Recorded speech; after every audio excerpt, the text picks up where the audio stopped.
Monsters need love too. I mean, action activate.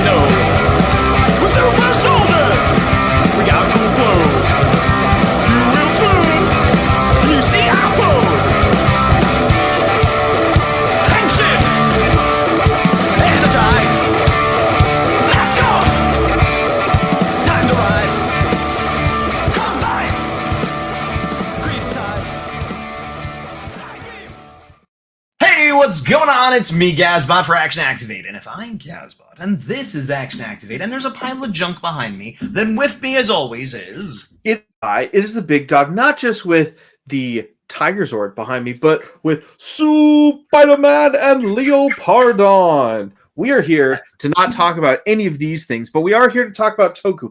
I was looking for something Toku I could grab. Specifically, Power Rangers Mystic Force, episode 30. We are getting in the end game. 3 episodes left. This is the first of 3. Now, you had speculated this would be a clip show. It wasn't. I couldn't be happier that I was wrong. We didn't get a clip show. Instead, what we got was the most organic, most well-appreciated recap that, couldn't have been done better. We're already diving in. In the beginning of this episode, we have the Rangers talking to Toby, and he's like, wait a minute, let me just recap everything from the season to make sure I understand it correctly. And they're like, yeah, exactly. Wait, but why don't I ask questions that the audience is thinking as well? Well, here's what we're thinking. Phenomenal. Chef's kiss. Ninja Steel points at whoever wrote this. I agree. Well done. I agree with everything you said. It was well delivered. It was fun. It was a great way to recap everything. It reminded me of that scene in Ant-Man where he recapped everything, but this came first. Yeah. But as I was enjoying it, I did suddenly have a tingle of wait, is this going to be a clip show where they're like, boy, Toby, you should have seen it when we first became Rangers. I thought so too.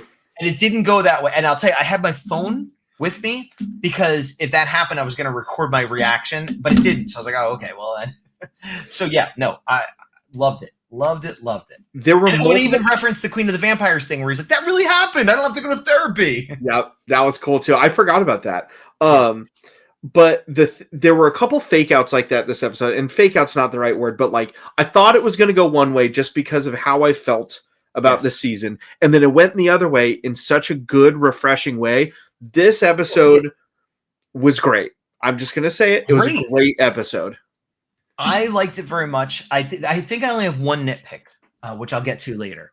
Okay. But yeah, I enjoyed it very much. It was a good, even though it forwarded the plot, it was a good kind of palate cleanser before the big final battle, even though there kind of was part of that of just hanging out with the Rangers and resetting a little bit.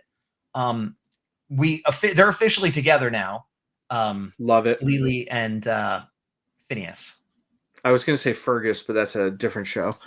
Shout out to The Traders for anybody watching that. That's a great show. Okay. And shout out to Londo from Babylon 5 if anybody's watching that, which they're not, but that's what I'm watching. So I guess that's what we're doing. Mine's current. Mine's a reality show based on the popular party game Werewolf or Mafia. You know what? I think Tech Advisor Urzuki is watching that.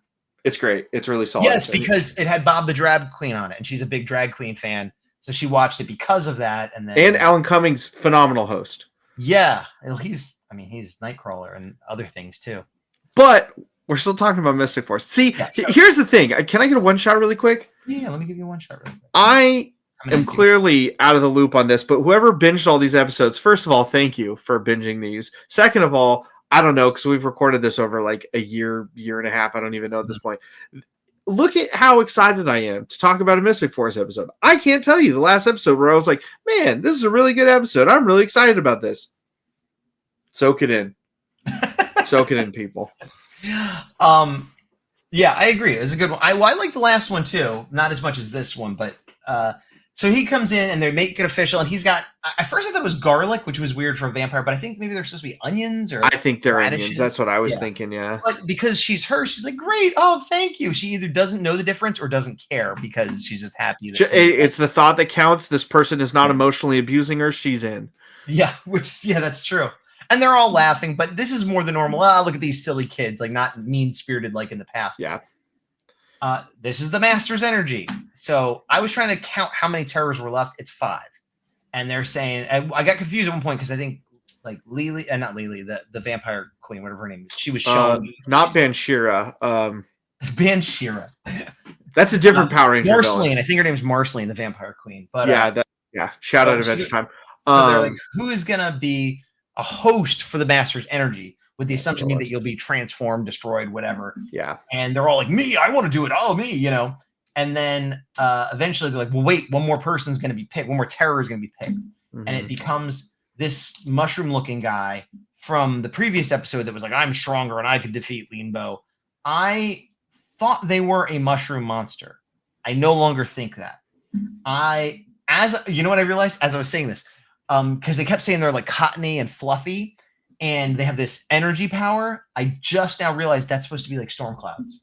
Oh, news to me. Yeah, and it's like wind and storm clouds. That makes sense, right? Now that you explained it, I would have never guessed it if you gave me 50 guesses. But yeah, I'll take a Ninja Steel point for that. Go for it. A tentative Ninja Steel point, unless somebody in the comments proves you wrong. Fair. But so this plot point, I mean, at this point, it's very we go back to the base. We see Genji being funny, feeding the dragon, whatever. And then we go back to Udana, who's like, first of all, why is she in all black? I don't remember this. I don't either. Okay. That I thought it was just me who thought it was dragon. She's like, we got to get Limbo. And I'm like, she doesn't even have magic. Totally forgot she got magic back last episode. That's cool. But it also is like, wait, she can like astral project into the dark dimension. This seems like this could have been used a lot earlier in the show, but whatever. There's a simple explanation for that. At least it's a plan that makes sense. At least she's like, I'm going to go scout around, see what's going on. And this, what I liked about this when they set up Phineas to work there. Again, now that it's all out in the open, sure, why not? Here's this monster guy. But I love they're like, oh, do this. But then when the people came to the store, they're like, wah, and ran away. Because I was like, okay, Toby accepting him as someone who just learned all this crazy stuff. Fine. But regular people, no. Yeah. I liked all this as well. It felt it was a little slapsticky, but it was charming and organic, and I liked it, and it made sense. I did like how Toby's like, oh, well, I guess it's just going to be us working there. I think it should have been that line could have been updated with, well, you don't work here anyway, so get out of here. But hey, whatever. I still enjoyed it. Then we go to Stormcloud Mushroom Man. He's sucking up all the energy to then redistribute in a negative way later. Yeah. And this is not swift enough, Cotton Ball. And this is when I first started being like, oh, he's not a mushroom. It's like fluffy. Yeah. Now, you notice they used the original Mystic Force Megazord, not the Fire Phoenix Lion one, which made me wonder, is this like earlier season footage? Otherwise, why would they not choose, like, these terrors are all super powerful. Why would it is one thing that's a Power Ranger trope where sometimes you can't tell if they're recycling earlier footage or somebody just didn't check their notes and they're like, and put the regular Megazord out. And you're like, why? Yeah. There's no reason unless it's the final episode and it's going to get destroyed, and then you got to go to the other one. That's the only time you ever do it. Next week, but so he says something like, stay out of my way and you won't be hurt, I promise. And they're like, what is he talking about? How are we going to take over the world? We're going to be hurt. That's ridiculous. Now, this is my one nitpick. He said that, and I accepted it because they all have weird little games and hangups and stuff. But then as we go on, it's proven like, no, he doesn't want to hurt anybody. Why? It's never explained. He's one of the terrors. He's loyal to the master. But he just was born different. I mean, I love a good villain turns good story. Yeah. I love a good finding the heart. And he is kind of charming, and I like this story, but I wish they had set it up at all that why he would not want to hurt people. Like later on in the episode, jumping ahead, there's the Egyptian kind of scholarly lady, and she sort of helps them, but she's like, I don't care about power. I just care about answers. Which kind of tracks, she's a rule follower who loves knowledge. Yeah, it's like a little bit out of nowhere, but not as much as this. Like, it's like, okay, she's a different kind of monster. They explain it, but he's just a regular monster who, for some reason, wants to be good. And that was my only nitpick that I felt like I came out of absolutely nowhere. Yeah, it was one again. I think one or two lines could have fixed it. Of like he has this kind of demeanor in front of the other terrors, and then finally he's like, oh, like I don't want to kill. I'm just looped in with these guys. I just want to go. Just leave me out of it. Whatever. Just leave me alone. I want to start a ice cream cart and work for an alien named Ion. I don't know, man. But the only thing I could see is this one little line here. He's like, why do the humans resist the darkness and cherish each breath? So like the only thing I could think is that it's a thing, and they didn't develop this well, except for this one little bit, that he like believes it's better. Being in the darkness and being enslaved, like this is somehow better for them and won't hurt them. Like I don't want to hurt them. I just want to let the master take over the world, which wouldn't hurt them. And like some sort of weird thing where he like now understands that it would hurt them. Cause like, he saves the kid. And then the kid gives him a little fluff and he's like, why did you give me the fluff? And like, so it's a nitpick, but yeah. This is one of the fake outs after this where Pink goes down and was like, oh, you don't want to hurt people. Like, I'm cool to help you. And then Xander comes in. He's like, what are you doing? We got to blast him. And like, I was like, if this whole episode is waiting for Xander to be like, I'm sorry, I was wrong. Actually, you are. And they didn't do that, thankfully. No. Luckily, Nick wasn't there because otherwise they'd be like, maybe we should give him a chance. And Nick would be like, no, never. Nick would already be punching him and be like, we can't give anybody second chances. That's not how life works. We don't believe in people. I never knew my parents.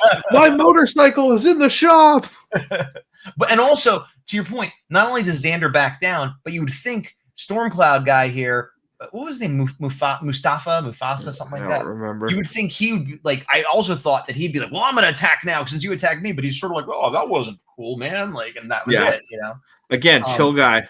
Yeah. And so, he comes in and he's like, all right, I'll power down and listen. And this is when they start saying, well, if you conquer the world, you are going to harm us.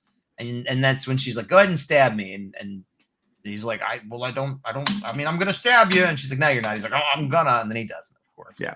And then, this is where they're talking about who's going to be chosen. Necroli, thank you. This is where they're talking about Necroli. They're all like, I would be happy. Necroli's like, yeah, anybody, not me. Like, which I like. She's the one that's like, I like being who I am, whereas they're all like terrors that are happy to. Yeah. But they choose our boy Mushroom Cloud. Yep. Which is weird. Why would the master choose the one, like the weakest in evil, maybe strong, but weakest in evil, like easiest to corrupt? I don't know. Like, to me, I would think if the master is a sophisticated villain, which we'll see, he wants a path of least resistance where everybody else always has like some kind of agenda, and this is the only guy who's like, I don't care, and he's like, cool. That's okay. That's a good point. Matumbo, that's his name. The electricity comes back and he dissipates it. And he's like, look, I knew it. I knew you would be good. And then he gets shot because the other terror's like, what are you doing, idiot? Like, attack them. Yeah. And so they're like, okay, you're the vessel. And he's like, I don't want to be the vessel anymore. And so, meanwhile, I was not into this Udana story so much. Yeah, I mean, it's the better version of it, but it's just like still looking for Leanbow. Great. I feel like the whole Udana Leanbow story just doesn't grab me that much. Yeah. Well, also, like, there's not very high highs, but the lows are so low where she's like, I have no powers. I'm going to go on this journey. It's like, that's not noble. That's dumb. I got captured for a whole episode unconscious, and now I have my powers back because they happen to give them to me. So I'm going to use this really OP power we've never seen and then go rescue him in a very anticlimactic way. You're like, okay, and whatever. That's true of her, but also from his side, I feel like he was this corrupted ranger. And like several times he's like, I'm back, and he helps them, and then immediately gets like re-corrupted or taking his powers away or in prison. Like they just like I don't know. It's just too much back and forth. Yeah, like, just let him be free or destroyed or evil. Pick one. And you didn't have a lot of Korag footage. We get it. Yeah, yeah. We see everybody squaring off here. They're fighting, going to super mode. Cool beans was up to help, and this dragon guy is like, oh, I love this. Where the dragon guys come in and Vita grabs the ticket punch thing and calls in the train, which I thought was like such a cool move. Like, yeah, get out of here, train. And then she jumps on and Genji's like, oh, I guess we're going for a ride. Like, it was cool because you don't see that all. It's using the Zord in a unique way. And then they have a fight on the train, which is just like anytime they do something different, I think it's cool. Yeah, I always like, and I praise Beast Morphers for this. Anytime you get Zords that have more than just I'm part of a Megazord. Yep. Like I love that. Either utility for this or looking back at like Lightspeed when they actually like rescued people with their Zords, like that kind of stuff I really love. And I feel like a lot of times in both Sentai and Power Rangers, it's just, you know, part of a whole as opposed to like being a unique and powerful thing. I completely agree. A good example of that outside of Power Rangers was the Netflix Voltron Legendary Defender cartoon, where the Lions had their own thing going on, and like, you know, they'd go on missions and special abilities and stuff, and that was cool. Like one that I always think of in the opposite way, just to give another side of the coin, is one episode of Zeo that lives rent free in my head is when Rocky thinks he could take on King Mondo in just his Zord. And even as a kid, I'm like, that's dumb. There's zero chance you could do that if a Megazord gets like bested almost every other episode. Like, what are you doing? He's like, oh, take it. And then he gets wrecked and he's like, guys, I got wrecked. I went on my own. Anyways. And that's when I knew Rocky at the time, not even close to my favorite Red Ranger. But here we are. This is where she says, like, I have questions. I don't want to fight. Yeah. She's helping him. Oh, this is what I was saying about the fight in here, which was cool. And I like that they didn't actually beat him. She just opens a portal and kicks him off the train. That was cool. Yeah, using the power of like, oh, and it was like, again, it wasn't a one tap. It was just like, oh, she transported him. It wasn't like and you're disintegrated into the Shadow Realm. Yeah. And I think they did a good job overall using magic this episode. Udana's using her magic in a way that makes sense to go look for him, even though I'm not super invested in that storyline. Yeah. You know, this little portal later on, there's the thing where they pretend to be Kutumbo, whatever his name is. Mutombo. Yeah. Like it's just smart use of magic where it's not just like raw power they're blasting at everybody. They have to send somebody to the Shadow Realm here as a sign of good faith. I do like this part where she sends Xander, because similar to the Terror talks of like, I want to be it, I want to be it. The only person who doesn't want to do it gets picked both times. Yep. But it is, I like that, but I also don't like that at this point Xander still is like not. Here's what I want to see. I want to see in like the last episode, Xander be the one to step up and make some kind of sacrifice play, because he's never done that. And the only way I'm okay with that at this point is if it's like they're because they want it to be that much more of a shock later when he steps up. We'll have to see. But yeah, Xander doing Xander things. I like the aesthetic of this guy. He looks like he's in the wrong season.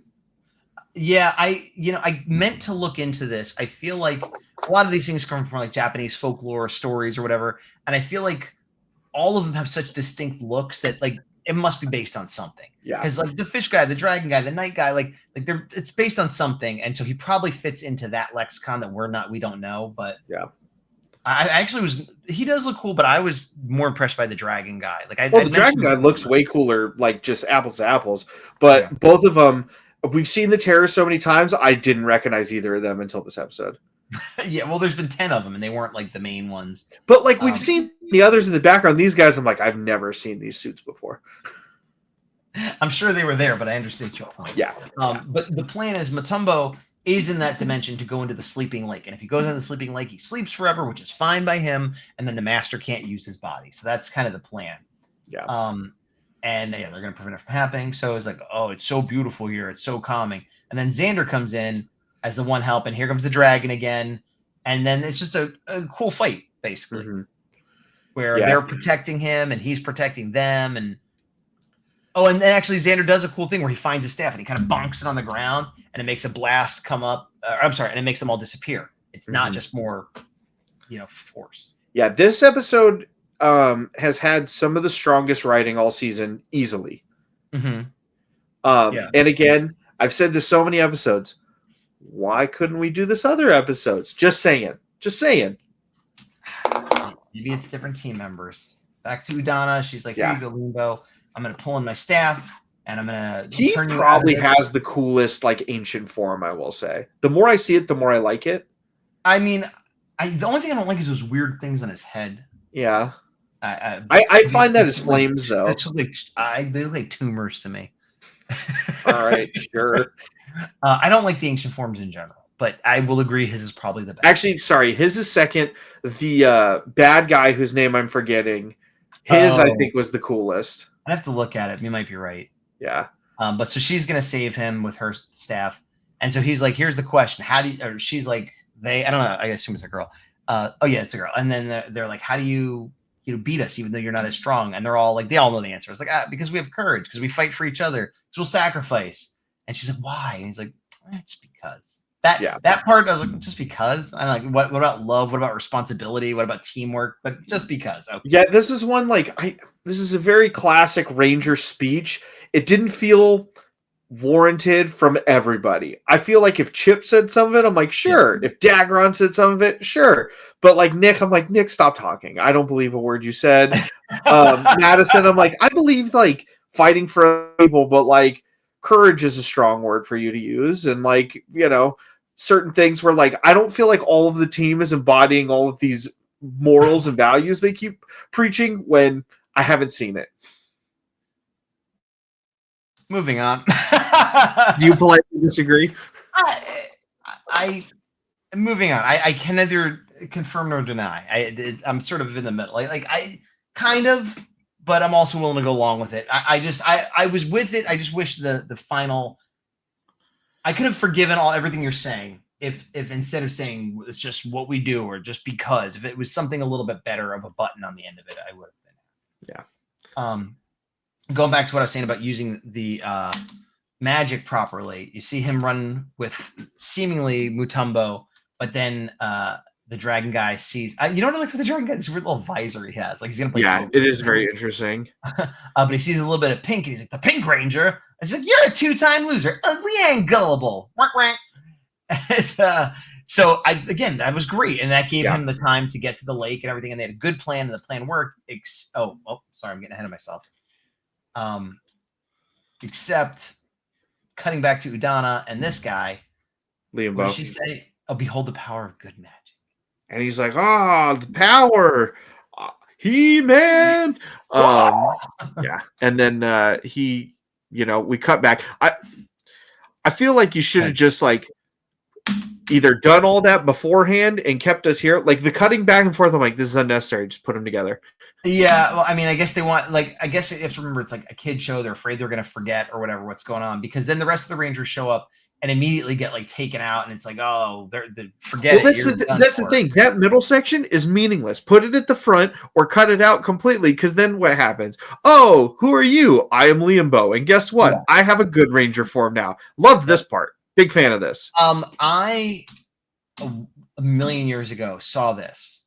I think there's a figure of it or whatever, and I knew it was like a recolored Korag, and so it's like, okay, especially when I knew that it was like, oh, he might be good. Like, is this what he used to be? Is this what he's gonna be? At some point, it's gonna show up. So this is really cool. But my first thought was like, why are we just seeing this now?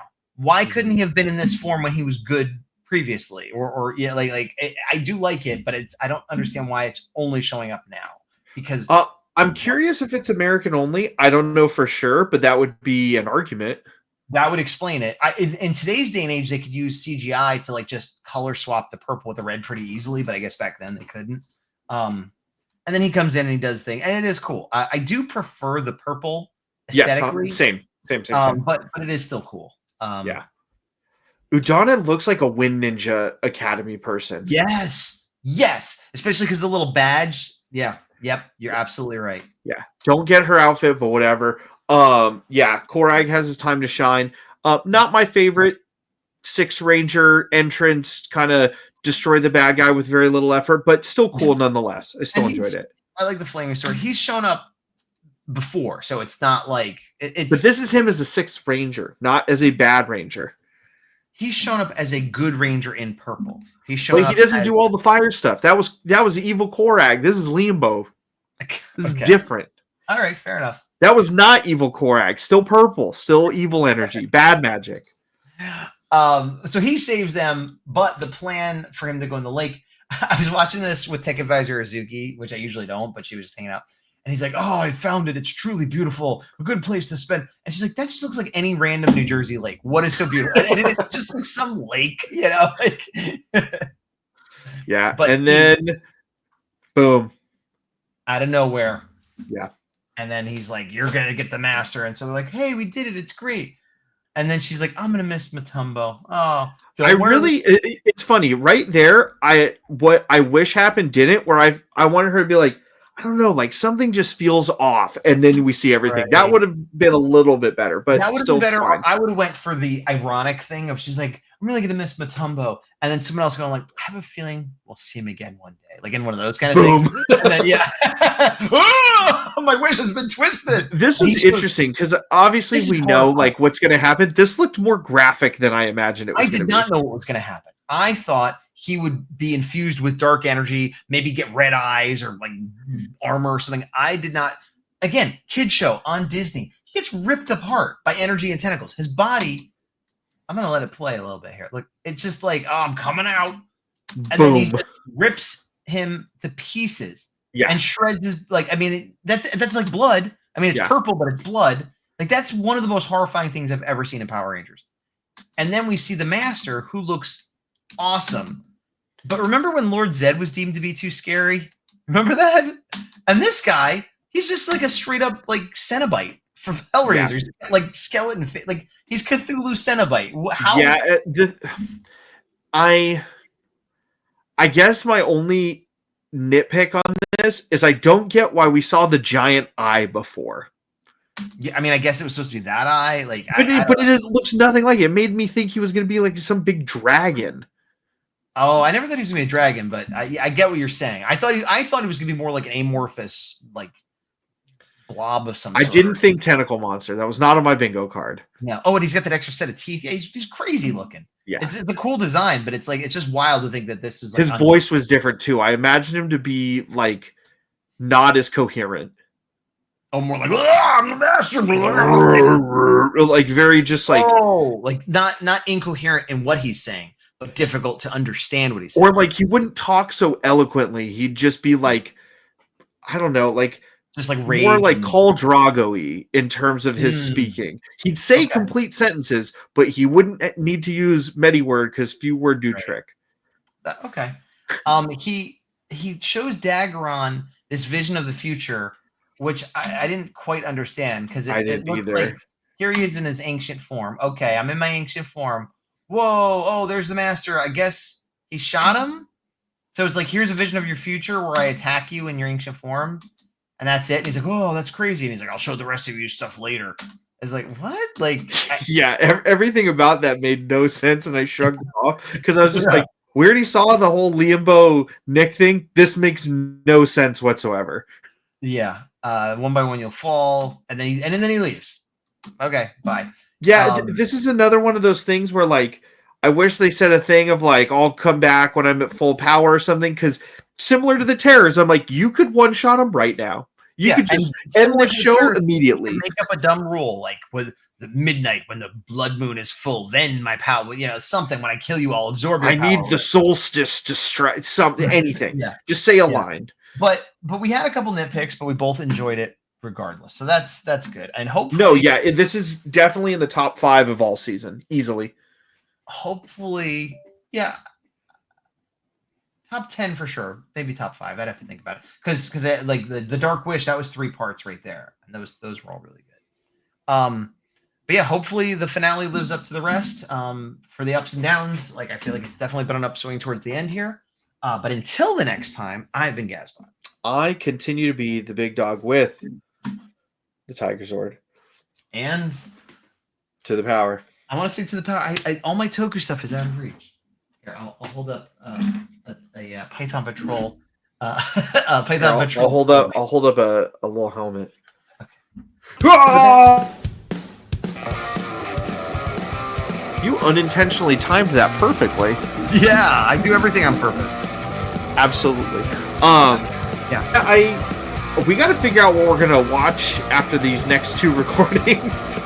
Well, if there's any indie Toku stuff, we can catch up on that. I don't know if there's anything outstanding, but we could check. Yeah. But I thought the idea would be that we would do an episode of that Gen X versus Millennial thing. I mean, I'm down. We just haven't talked about what show we're gonna watch for it. Oh, okay. Well, I thought, didn't we decide when we did that episode? That was weeks ago. I don't have any memory of this. All right. Well, I guess if there's a Gen X or Millennial kids show that you'd want us to watch for the first time and then debate about or talk about in a few weeks after this, let us know below. preferably one that we mentioned in that episode. Go back and watch. Or shameless plug. Shameless plug. Yes, go back and watch, but we might do several episodes of it. So why not? I'm gonna end the recording. Who knows? Not me.